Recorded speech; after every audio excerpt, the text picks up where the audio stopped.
sueño.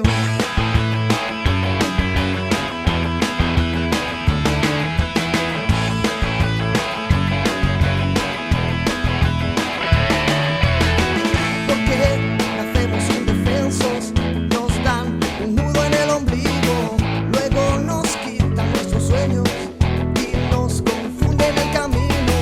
Maldigo a todos esos locos que quieren gobernar la vida sin las palabras del poeta y sin las manos del artista. Y es que es tan alucinante que hace días que no duermo, por si acaso al despertarme veo que todo ha sido un sueño.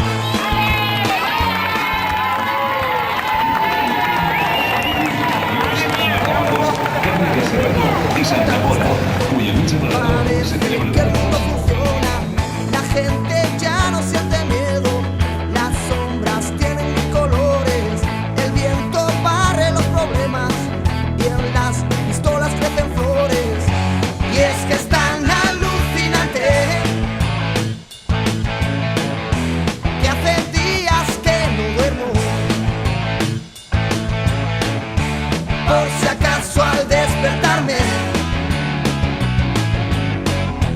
veo que todo ha sido un sueño.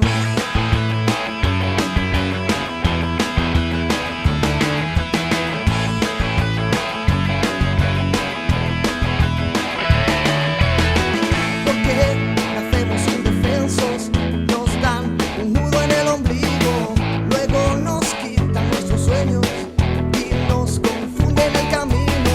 Maldigo a todos esos locos que quieren gobernar la vida sin las palabras del poeta y sin las manos del artista.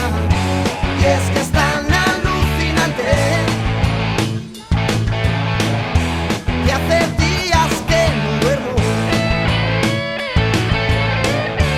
por si acaso al despertarme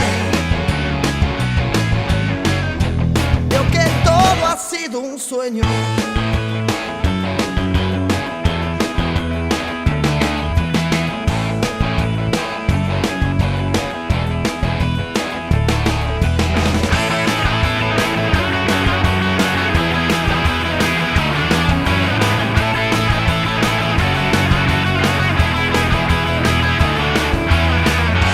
Y es que es tan alucinante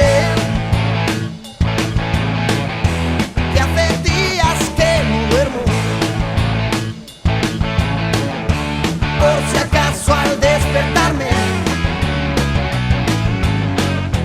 veo que todo ha sido un sueño.